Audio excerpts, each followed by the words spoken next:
So here's this new chapter, national income for you. And national income is very, very important from point of view of exam. Why? Because it is a numerical chapter and इसका काफ़ी weightage है in the exam and at the same time numerical कोई भी questions अगर आते हैं किसी भी subject में तो जो numerical portion होता है वो सबसे ज़्यादा scoring हो जाता है automatically. So what I would suggest is कि इस chapter पे बहुत ज़्यादा ध्यान दिया जाए because ये थोड़ा tricky है लेकिन अगर इसका जो crux है अगर वो समझ में आ जाए कि how to solve it, जो तीनों methods हैं basically aggregate income को solve करने की, अगर ये method समझ में आ जाए तो step wise भी marking होती है and overall भी marking होती है. So step wise तो at least you can fetch marks, है ना? So I would suggest कि इस particular topic पे ज़्यादा फोकस किया जाए out of all the other topics because बाकी थ्योरी है इंसान फिर भी कुछ लिख देता है दिमाग में आ जाता है बट प्रैक्टिकल अगर सॉल्व करना नहीं आएगा so it would be of no use so coming on to the introduction part, so what is a national income and how is it created? First of all, we'll discuss that. And today we are going to study about the introduction portion, of course, the definitions, what are the various definitions, what are the features of national income, and what are the three methods of computing the national income. कैसे calculate की जाती है national income. Now, national income एक macro economics का topic है. ठीक है, जब मैं बात करती हूँ macro economics की, that I am talking about the entire country. ठीक है, माइक्रो एंड मैक्रो इकोनॉमिक्स दो तरीके के इकोनॉमिक्स के ब्रांचेस होते हैं. माइक्रो में you are studying one single unit of a business form and you study about the demand and supply. You do that study of the utility analysis, demand and supply analysis and all of that. But when we are talking about macroeconomics, here you are talking about the main the entire, first of all you are talking about the entire economy, then you are obviously dealing with what is the total production which we are having in the entire country, what is the total income that is being generated out of that production, because obviously if there is production there will be certain labor that will be assigned to produce that particular goods or services. So वो जो labor है उसकी factor income क्या है. Then obviously अगर production हो रही है तो raw materials कुछ purchase किए जा रहे होंगे तो expenditure हो रहा होगा. ये तीनों तरीके से हम कैलकुलेट वो सेम चीज को करते हैं, that is goods and services का प्रोडक्शन. तो यानी अगर पूरा एक जो मेन एजेंडा या मेन ऑब्जेक्टिव देखा जाए तो हम स्टडी किस चीज की कर रहे हैं, प्रोडक्शन की कर रहे हैं. And on account of that production हमें ऑफ कोर्स प्रोडक्ट मेथड अगर हमसे कैलकुलेट करेंगे तो आगे हम सीखेंगे वैसे इन सारे मेथड्स के बारे में. लेकिन अगर हम प्रोडक्ट मेथड से कैलकुलेट करेंगे तो हम सारे प्रोडक्ट की वैल्यू को लेंगे जितने प्रोडक्ट्स एंड सर्विसेज इस कंट्री में प्रोड्यूस हो रहे हैं. अगर इनकम मेथड से कंप्यूट करेंगे तो हम ये देखेंगे कितनी इनकम जनरेट हो रही है from that production of course. And अगर हम एक्सपेंडिचर मेथड से कैलकुलेट करेंगे so we will see that कि कितना एक्सपेंसेस हुआ है ऑन दैट प्रोडक्शन. तो कहने का मतलब है सब कुछ हो किस चीज से रहा है, जो मेन क्रक्स है वो क्या है इस पूरे चैप्टर का, प्रोडक्शन की बात करें. एंड इसी प्रोडक्शन को कैलकुलेट करने के लिए, इसी प्रोडक्शन को स्टडी करने के लिए तीन तरीके के मेथड्स हैं. बिकॉज नेशनल इनकम कहाँ से जनरेट हो रही है, कुछ ना कुछ प्रोड्यूस हो रहा है, ईदर इट्स गुड्स और it's services. Okay, and of course if possible, if the time is left, we are going to study the difficulties. So whatever may be the case, वहाँ उतना portion हम complete करेंगे आज. Then Okay. so let us start with what is national income, what is the concept of national income.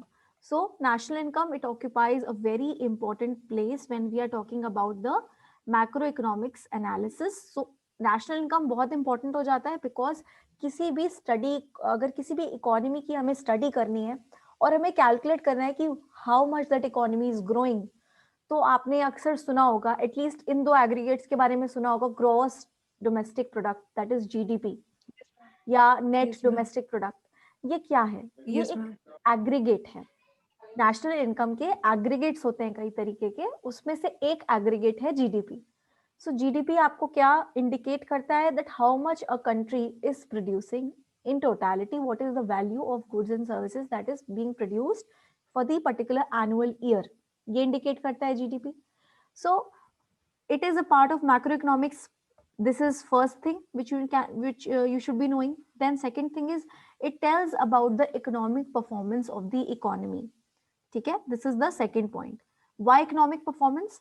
Because कोई भी country कितना production कर रही है, कितना इनकम जनरेशन कर रही है, और उसका टोटल एक्सपेंडिचर क्या हो रहा है, ये डेटा हमें क्या हेल्प करेगा, हमें हेल्प करेगा ये फाइंड आउट करने में कि कितना इकोनॉमी ग्रो कर रही है on an annual basis, because जो ये परफॉर्मेंस कैलकुलेट की जाती है, it is done on an annual basis, right? So it is evaluated with the help of the national income data. So this is the importance of national income data. So on the basis of this data, government formulates various policies. तो इसके basis पे ही और जो financial and non financial policies होती है वो government design करती है, financial problems की study करती है, and then that obviously eventually helps to maximize the welfare of the people. So this was the main conceptual understanding ki why national income is important for the economy. Then national income hota kya hai? It means the total value. Total value. Okay, this is important. Total, first of all, that is why, because we are actually studying the aggregate. That is सारी economy में पूरी, अगर हम Indian economy की बात करेंगे तो India में टोटल वैल्यू जो जनरेट होएगी ऑफ गुड्स एंड सर्विसेज वो कैलकुलेट की जाएगी, and that will what is मतलब what will be called as national income. So कैसे कैलकुलेट होती है? एनुअली कैलकुलेट होती है इन एनी कंट्री. और किस चीज की वैल्यू को कैलकुलेट किया जाता है? फाइनल. तो final word is important. So just I am marking the keywords, final goods and services. तो एक कीवर्ड हो गया आपका total, because we are studying the aggregate income. Then what we are studying, how we'll study it? we'll actually study it in terms of value of the goods and services, not in terms of units. ठीक है? कितना, क्योंकि हर एक production activity आपको पता होगा, कहीं अगर किसी चीज का प्रोडक्शन हो रहा है जिसकी यूनिट लीटर्स में है ना? जैसे if you are talking about a product, dairy product like milk for example, so उसको हम केजी में तो नहीं मेजर करेंगे, वील भी मेजरिंग इट इन लीटर्स.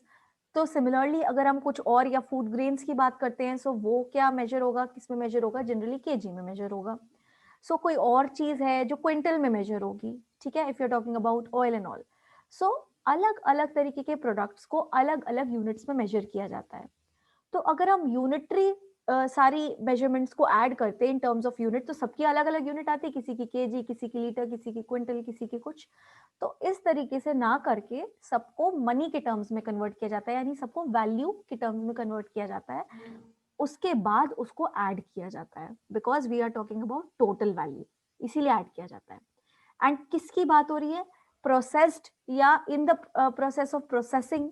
यानी अगर अगर हम रॉ मटेरियल की बात करें तो हम रॉ मटेरियल को नहीं ले रहे हैं, या सेमी फिनिश्ड गुड्स को नहीं ले रहे हैं. We are talking about the final goods. Yes ma'am. So in other words, total amount of income accruing to a country from economic activities in a financial year is known as, so this was the another way of saying it. National income. Yes. So it is distributed among the, यही income जो generate होती है of final goods and services, इसी को distribute कर दिया जाता है, क्योंकि obviously if we are producing तो labor की जरूरत पड़ी होगी. हवा में कुछ नहीं प्रोड्यूस हो रहा, we'll be requiring labor, we'll be requiring land, we'll Yes, be ma'am. requiring the entrepreneur who will be investing his interest, who will be investing his finance and capital. Similarly, we'll also be needing capital. Okay, so all of this will be required, and for these factors of production, we'll be paying them rent, wages, interest, and profits. जिसको हम बोलते हैं factor income, right? So then, what is national income? Again, one definition is given, or I would say meaning is given. Definitions आपको नीचे मिलेंगे, which have been given by. So it is total or aggregate money value. So let's move on to the definitions part. So Marshall, Pigou, and Fisher, these are three definitions which have been given by these economists. So Marshall, Yes, ma'am. how he defined national income? He said that the total labor and the capital of a country acting on its natural resources produce annually a certain net aggregate of commodities, material and immaterial, including the services of all kinds. This is the true net annual income or revenue of the country or national dividend. तो इसने ऐसे national income को define किया. Now जरूरी नहीं है कि definition लिखनी हो, कोई छोटी सी definition, like पिगू ने एक छोटी सी definition the. So if you want to quote this definition, if you can learn it, you can quote it. And Remember, if you are quoting any definition, it should be in inverted commas, and each and every word Yes, should ma'am. be correct. Otherwise definition ना Same. दो, Yes, ma'am. it's better.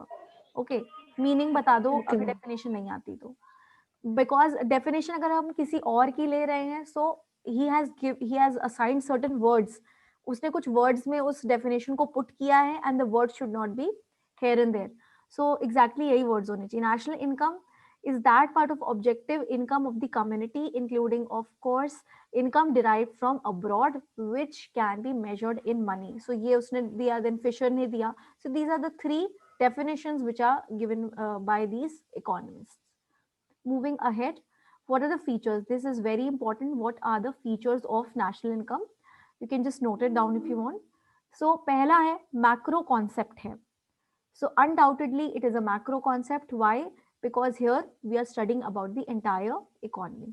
Okay, this is the crux, that here we are studying about the entire economy. We are not studying about any individual firm or an individual industry. So that is why it is a macro concept. Then flow concept. Why flow concept? Because हम यहाँ पे annually major कर रहे हैं. हम जब भी goods and services produced in a country की बात कर रहे हैं, so it is being done on an annual basis. कितना प्रोडक्शन का इंक्रीज हुआ है इस साल में, the annual or the current year which we are talking about, of for which we are computing the national income.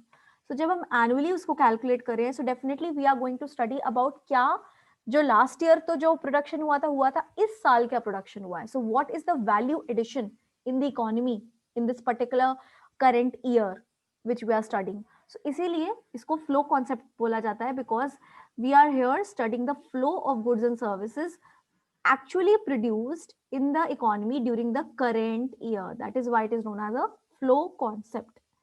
Secondly, it is based on it is generally computed for an, not generally, it is always computed annually. So specific time period के लिए calculate किया जाता है, इसीलिए इसको national income बोल रहे हैं जब हम, and ये साथ में बोल रहे हैं कि it is a flow concept, that is every time we are studying the value addition. तो कितने वैल्यू एडिशन की बात हो रही है, मतलब कितने टाइम बाद we are calculating it, we are calculating on an annual basis. तो एक Yes, ma'am. 1 अप्रैल से 31 मार्च जो होता है, ये आपका जो होता है फाइनेंशियल ईयर होता है. तो जनरली फाइनेंशियल ईयर में ही कंप्यूट किया जाता है नेशनल इनकम को. ठीक है. Then money value, like I said, units में हम गुड्स एंड सर्विसेज को मेजर नहीं करेंगे, बिकॉज सारे गुड्स जो इकोनॉमी में प्रोड्यूस हो रहे हैं, सारी सर्विसेज जो, पहली बात तो सर्विस और गुड्स को ही कैसे ऐड कर पाते अगर हम यूनिट्स में मेजर करते, बिकॉज सर्विसेज के केस में we are not producing goods. तो सर्विस तो हम रेंडर करें, we are rendering the services, it contains a human element. मैं अभी पढ़ा रही हूँ, it is a service, I am not producing any goods and services, right, means sorry, any goods right now, right. So जब मैं manufacturing Yes, activity ma'am. नहीं कर रही हूँ, या मैं कोई और I am rendering a service for you, right. So that service, how will that be added in goods? When that service will be calculated in terms of money value. So whatever fee I'll be charging, for example, I'm charging any fee, or whatever salary I'll be having, that salary will be added. And goods में क्या हो जाएगा, goods की बात जब हम करेंगे तो गुड्स जो प्रोड्यूस हो रहे हैं उनको भी मनी वैल्यू में कैलकुलेट किया जाएगा, बिकॉज यूनिट सब गुड्स के अलग होते हैं. So that is why value is taken. इसीलिए मनी वैल्यू की बात हो रही है. जैसे अकाउंट्स में जब भी हम जो गुड्स को मेजर करते हैं या पीएल बैलेंस शीट में दिखाते हैं, so we are actually putting the value of goods. Money value की वहां केवल बात Yes, होती ma'am. है, राइट. तो यहाँ पे भी मनी Yes, वैल्यू ma'am. की बात होती है. Then double counting. So double counting, कभी कभी नेशनल इनकम में ये प्रॉब्लम आ सकती है डबल काउंटिंग की. डबल काउंटिंग का मतलब कि कभी कभी ऐसा हो सकता है कि हम वही चीज को दो बार ले लें. जैसे कि फॉर एग्जांपल अगर मैं बात करूं कि किसी एक मैन्युफैक्चरिंग प्रोसेस की बात करूं, for example in production of a apparel और अ गारमेंट, ठीक है, कपड़े, क्लोथ्स की बात अगर हम करें. सो क्लोथ्स को कैसे प्रोड्यूस किया जाता है, आपको पता है, फाइबर सबसे पहले आ जाता है. एक फाइबर लेते हैं, किसी भी जिस भी क्लॉथ को प्रोड्यूस कर रहे हैं उसका फाइबर आता है. देन वो fibre it is Yes, ma'am. Converted और it is spunned into yarn. Yarn में कन्वर्ट किया जाता है. Okay. then that yarn is further, it is converted into a fabric. जब वो फैब्रिक बन जाता है, so that fabric can be cotton, fur, silk, wool, leather, linen, जो भी मतलब फैब्रिक बन गया. अब वो फैब्रिक जब बन गया, उसको फाइनली उसके ऊपर प्रिंटिंग या उसकी जो डाइंग वगैरह प्रोसेस होगा वो होगा, right. and then finally it will be converted into cloth, whatever cloth or the garment, not cloths, cloth तो अभी convert हो जाएगा, then garment में बनेगा जो भी garment वो produce करना चाह रहे हैं. Now ये garment को compute करना था हमें, so this was the product which was being produced ultimately. Now हमने क्या किया, produce तो आपको पता है fabric भी हो रहा है, produce तो उसके बाद क्लॉथ भी हो रहा है, the cloth which was there but it was not a readymade cloth, ठीक है. उसके बाद में उसको गारमेंट बनाने के लिए उसकी स्टिचिंग निटिंग सब करनी पड़ेगी. सो फाइनली गारमेंट से पहले जो क्लॉथ प्रोड्यूस हुआ या फॉर एग्जांपल जो फैब्रिक प्रोड्यूस हुआ, ये भी तो production of goods and services में आ रहा है. तो अगर हमने फैब्रिक को अलग ले लिया, ठीक है, हमने नेशनल इनकम में फैब्रिक का प्रोडक्शन अलग ले लिया, देन फाइनली गारमेंट का प्रोडक्शन अलग ले लिया. नाउ इस गारमेंट में ये फैब्रिक भी तो इंक्लूडेड था, फैब्रिक का भी इंक्लूडेड, यस राइट. मैम. सो ये डबल कंप्यूटेशन का प्रॉब्लम हो सकता है कि नहीं हो सकता है, बिकॉज प्रोडक्शन के अलग अलग स्टेजेस होते हैं. तो क्या पता हम रॉ मटेरियल जो प्रोड्यूस हो रहा है उसको भी ले लें. जैसे कंप्यूटर के कंपोनेंट्स हैं, तो कंप्यूटर में माउस अलग प्रोड्यूस हो रहा है, ठीक है, देन कीबोर्ड सेपरेटली. जैसे पहले के जो कंप्यूटर पूरे सिस्टम्स की मैं बात कर रही हूँ, अभी भी आते हैं, तो कंप्यूटर सिस्टम की अगर बात करें तो कीबोर्ड अलग प्रोड्यूस हो रहा है, माउस अलग प्रोड्यूस हो रहा है, सीपीयू अलग प्रोड्यूस हो रहा है. तो इन अगर सब चीजों को अलग अलग तरीके से हम कंप्यूट कर लें, ऐड कर लें इनकी वैल्यू को, देन फाइनली जो कंप्यूटर सिस्टम असेंबलिंग के बाद जो प्रोड्यूस हो रहा है उसकी वैल्यू हम अलग कंप्यूट कर लें. सो देन वो रेपिटेशन या वो डबल एंट्री हो जाएगी या नहीं हो जाएगी. सो इस चीज को अवॉइड करना पड़ता है. सो डबल काउंटिंग प्रॉब्लम आती है while calculating the national income, so it should be avoided. So only the value of final, that is why it is being said कि final goods, इसीलिए मैंने final को highlight किया था कि फाइनल गुड्स एंड सर्विसेज की बात हो रही है. जो सेमी फिनिश्ड प्रोडक्ट्स हैं या जो रॉ मटेरियल्स हैं, they are not being taken into account. Understood this point? Then transfer payment is not taken, remember that, while calculating the national income.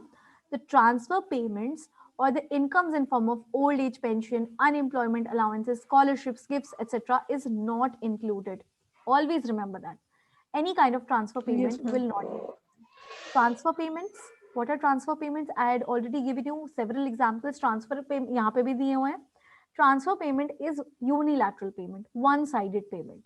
तो जैसे ओल्ड एज पेंशन है, आपके grand parents को अगर पेंशन मिलती है, ठीक है ना, ऑब्वियसली उन्होंने अपने पास्ट में रिटायरमेंट से पहले सर्विसेज दी हैं, जब जिसकी वजह से उनको आज की डेट में they are receiving pension.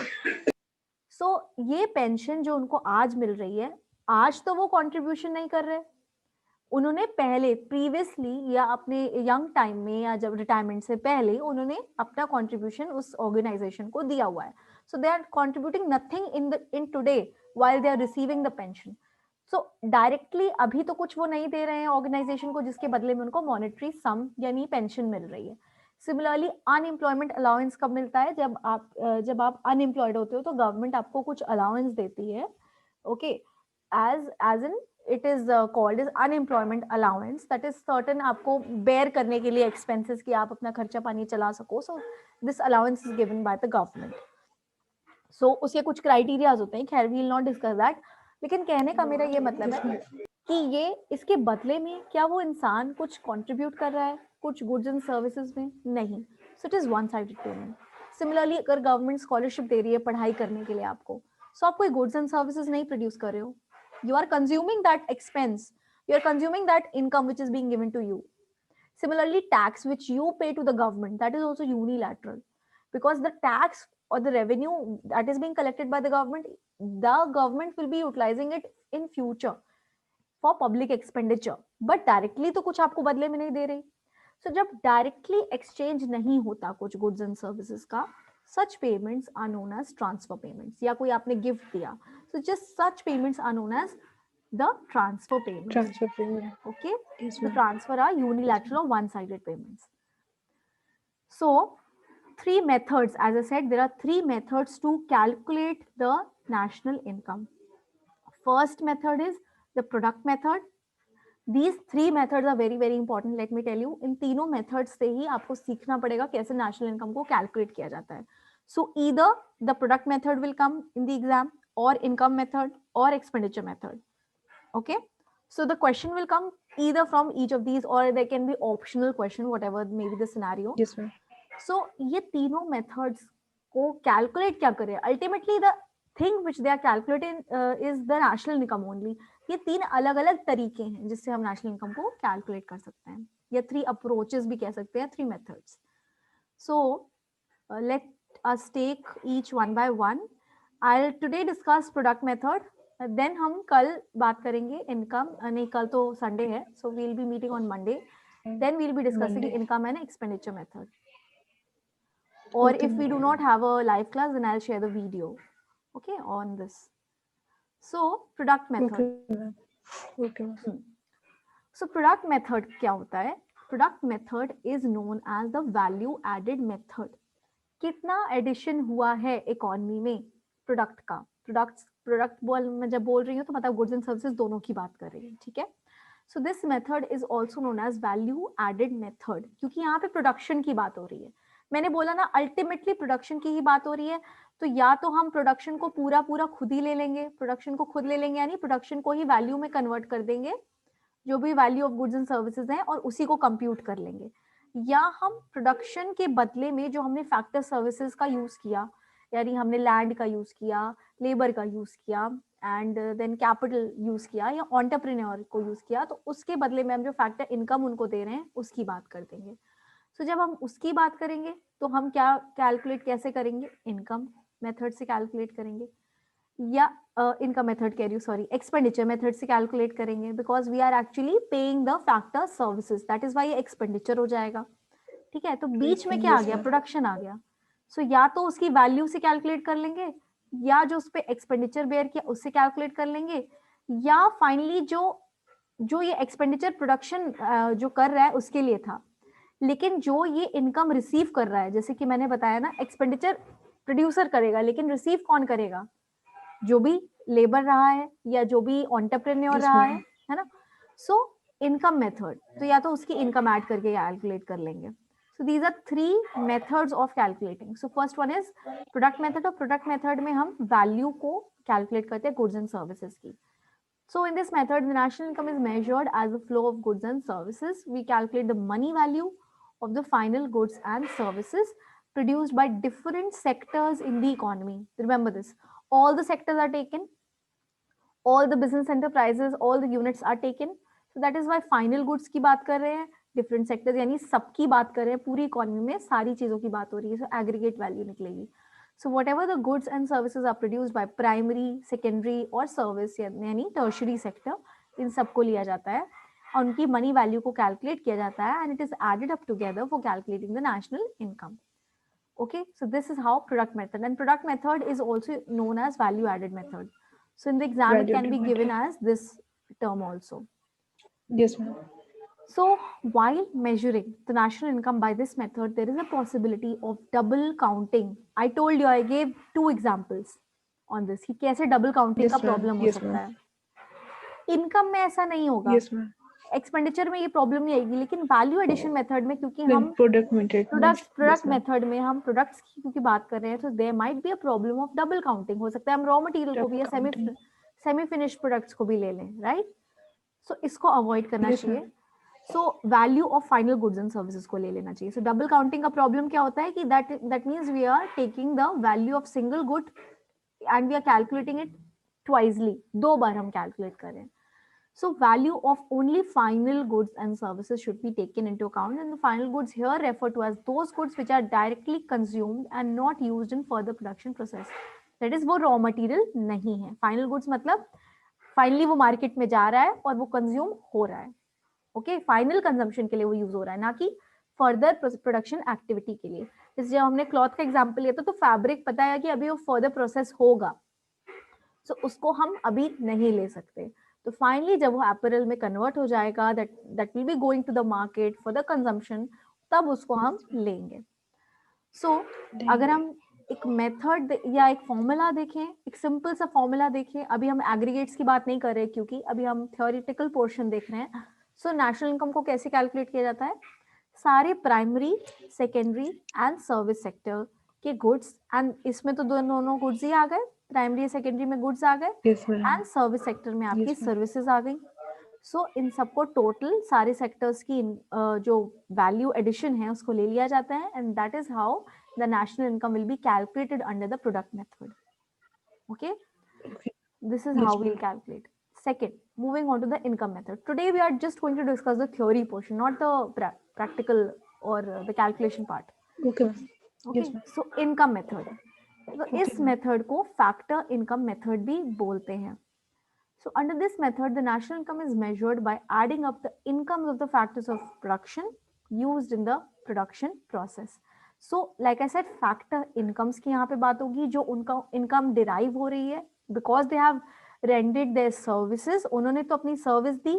Entrepreneur की बात हम कर रहे हैं या हम capital investment की बात कर रहे हैं कि हमने जो capital invest किया उस पर हम interest क्या करेंगे, देंगे. हमने कैपिटल यूज किया तो उस पर हम इंटरेस्ट देंगे. एंटरप्रेन्योर की सर्विसेज यूज की तो उसको हम प्रॉफिट देंगे, right?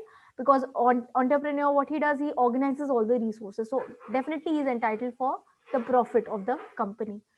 Then if you are talking about the labor, so for the laborers we are going to pay them wages, and if we are renting a particular land, then we will be calculating the rent and we will be paying them the rent. So this is how the income method is being done. That is, we are calculating the income which has been received by the various factors of production used in the production process. Again, I told you, घूम कहाँ रहा है, revolve कहाँ हो रही है चीजें, production के इर्द गिर्द हो रही है. So production, जब product method था तो directly हमने production को ले लिया था. Income method में जो production की वजह से factors of production का use किया, फिर उन्होंने जो income generate की, उस income को लेते हैं. Understood? So it means that income received by all the factors of production in the process of production during a particular year, because we are talking about the annual income which they are receiving. So 4 factors of production होते हैं: land, labor, capital and entrepreneur. So each of these factors of production would be entitled for some reward or income in the process of production, and that income will be in the form Yes, of ma'am. either rent or wages or interest or Wages, profit. interest, Who earns the profit? profit. Who Yes, earns the ma'am. profit? Entrepreneur, entrepreneur. Yes. Who earns the interest? I'm on capital, we get interest. Yes. We do not get, we pay. If we are a production firm, then we are Sorry, going to ma'am. pay. Yes, ma'am. Yes, yes. Yes, ma'am. Wages, I'm employee. हाँ, employee या labor है जो, okay. Then rent, Yes, ma'am. rent And rent paid on household. land. Land, yes, sorry, yes, ma'am. Land. हाँ. So ये 3 factor productions हो गए, और ये तीनों ये चारों क्या हो गए, factor incomes हो गए, which we will be paying to them, the factors of production that we Yes, are ma'am. using. So ये उनके लिए क्या हो गई, ये उनके लिए तो इनकम हो गई. इसी इनकम को अगर हम ऐड कर देंगे, देन वो उसका समेशन क्या हो जाएगा, national income with the help of the which method, income method. So इसमें हम क्या ऐड करें, rent, wages, interest and profits. I think and I hope it's clear, है ना? Yes, ma'am. थ्योरेटिकली Yes, अभी ma'am. तो फॉर्मूला बहुत easy है. लाइक जब न्यूमेरिकल पोर्शन आएगा, then we'll Yes, ma'am. Encounter the problem कि एग्जैक्टली इसमें क्या क्या ऐड होता है, क्या क्या एक्सक्लूड किया जाता है, क्या क्या इंक्लूड किया जाता है. Then we'll study that. Then comes the expenditure. Yes, ma'am. I think we'll be able to complete the theory portion today. Expenditure method. So Yes, expenditure method को total outlay method भी बोला जाता है. Why? Because here we are going to study कितना expense हुआ है on account of Yes, either ma'am. households या firms या government या even the foreign sector. We are taking all the various households and we are taking the government together. Means we are considering each and every one. किसका expenditure कितना हुआ है. And यहाँ पर again final expenditure की बात हो रही है. So final expenditure made by the consumers, business firms, governments, foreigners during the year. एक साल में कितना एक्सपेंडिचर कर रहे हैं. So expenditure is undertaken by all the sectors of the economy. इन चारों की बात हो रही है. Then thus under expenditure method, national income is measured at point of actual expenditure. So this is also an important keyword. First of all, final and actual. ये इसका मतलब ये नहीं कि if you are planning to make an expenditure या future expenditure जो आप करने वाले हो, it is not taken into account. Whatever finally you are जो actual में हुआ है कि भाई. Yes. So this method adds up the consumer expenditure. अगर आप कुछ goods and services जाके खरीद रहे हो, you are making a consumer expenditure for your own self. तो कंज्यूमर एक्सपेंडिचर कौन करेगा? हाउस होल्ड करेंगे, है ना?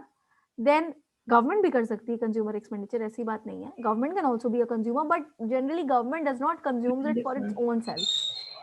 सो इसीलिए Yes, इसको ma'am. इसको क्या बोला जाता है? जो गवर्नमेंट करेगी, या हाउस होल्ड भी कर सकते हैं investment. Again I am not saying that only a particular individual is doing a particular expenditure of different kinds can be done by different individuals. So generally there are these many type of expenditure that is consumer expenditure, investment expenditure, government expenditure and net exports. So consumer और investment expenditure generally कौन करता है? Household करते हैं, ठीक है? Then government expenditure, obviously it is done by the government, and then the net exports we are talking about, Yes, that is ma'am. the expenditure which is concerning with the Foreign. foreign sector. So Yes, however, ma'am. Yes, the ma'am. expenditure method excludes expenditure on second hand goods and services. This is the point to remember, that it is excluding those goods, yeah, those products which is being purchased not single handedly, but double means if it is second hand in nature. एक बार वो market में बिक चुका है, एक बार एक consumer expenditure कर चुका है, फाइनली वो कंज्यूमर किसी और को बेचता है, तो वो दूसरे के लिए सेकंड हैंड हो जाएगा. सिमिलरली इकोनॉमी में भी हमने जब उसने पहली बार वो खरीदा होगा, एक्सपेंडिचर जो किया होगा, जिसने भी, for example mister A bought a particular product, so under expenditure method that product has been treated as his actual expenditure, right? Now Yes, again, if that ma'am. Mr. Yes, A, ma'am. if that Mr. A sells the product to Mr. B, now again if we'll compute or if we'll add up that expenditure, then this expenditure has already been done and calculated in the previous year. If the next year he's selling it to Mr. B, then that expenditure will not be included. So second hand goods and purchase of shares and bonds. Why purchase of shares and bonds is not excluded? Because if we are talking about the secondary market, जहाँ पे shares and bonds खरीदे और बेचे जाते हैं on a day to day basis, so they are also in a way second hand, third hand, वो तो कितने हैंड से एक्सचेंज हो चुके हैं, right? So we are talking about, we are not taking into consideration that. Secondary market की हम बात नहीं करेंगे in case of shares and bonds. Similarly, we'll not talk about the second hand goods and services. Yes, ma'am. So आएगा क्या फिर? आएगा क्या? Consumer expenditure Okay. On goods and services आएगा, investment expenditure by business firms आएगा, ठीक है? Then government expenditure आएगा गुड्स एंड सर्विसेज Government. पे, Yes, ma'am. और नेट एक्सपोर्ट्स. नेट एक्सपोर्ट्स क्या होता है? Net exports. एक्सपोर्ट्स हुआ है, जो सरप्लस एक्सपोर्ट्स हुआ है over the imports.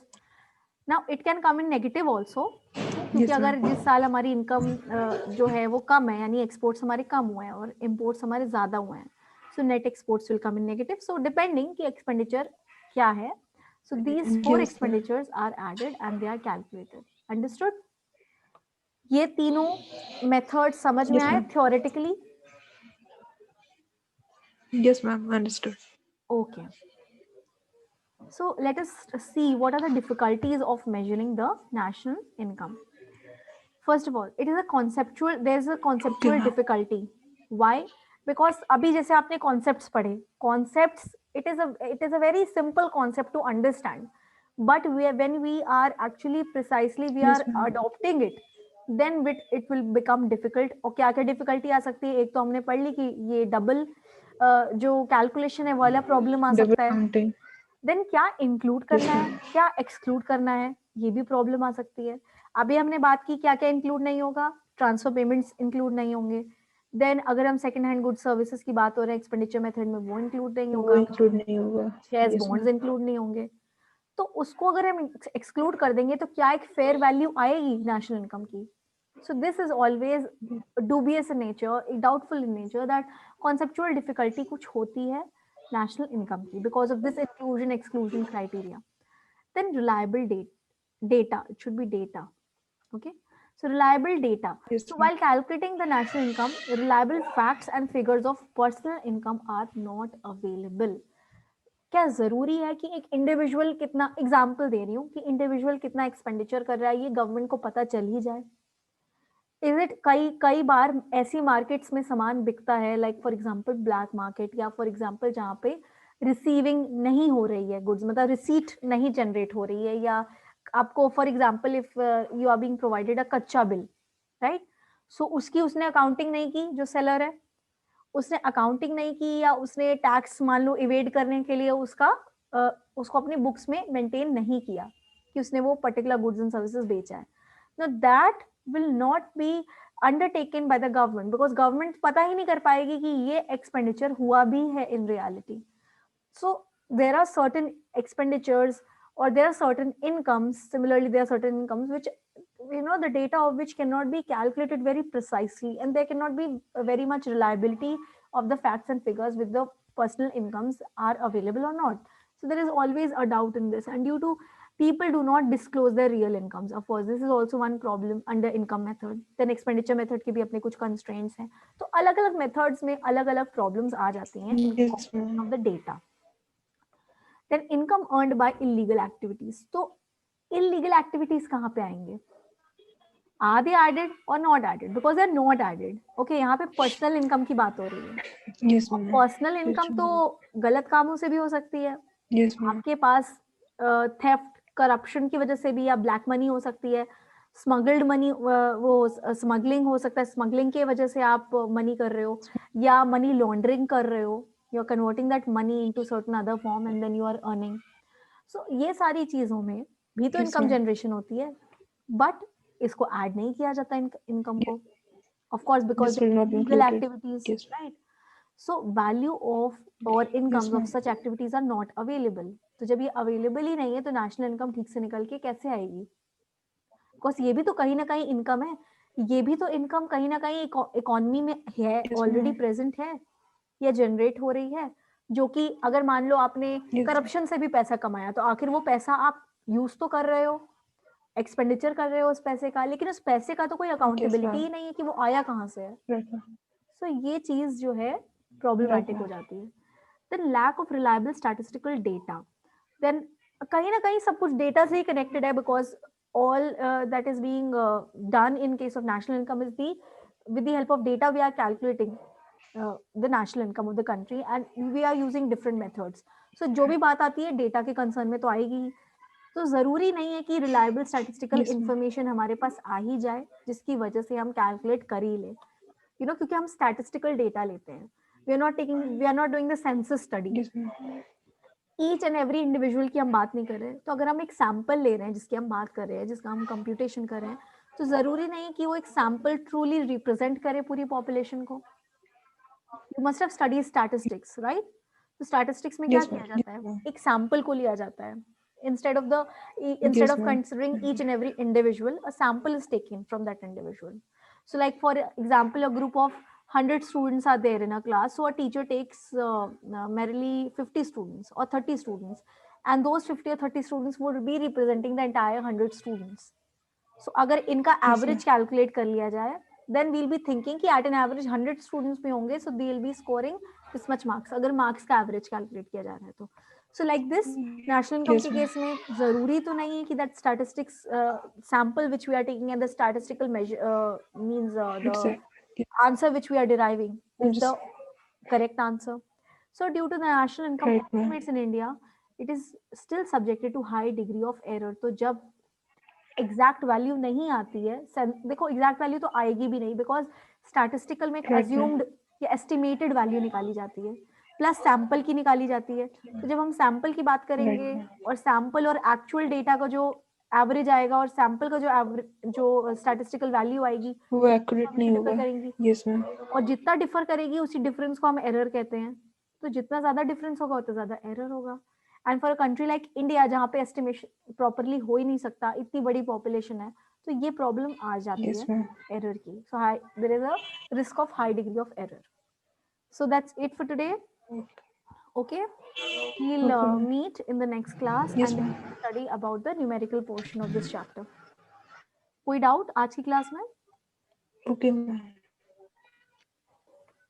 No, ma'am. Ma'am एक PDF सेंड कर देंगी. हाँ डेफिनेटली, मैं PDF सेंड करती हूँ आपको, ठीक है? Okay, Okay ma'am. then. Okay. Thank you, ma'am. Okay.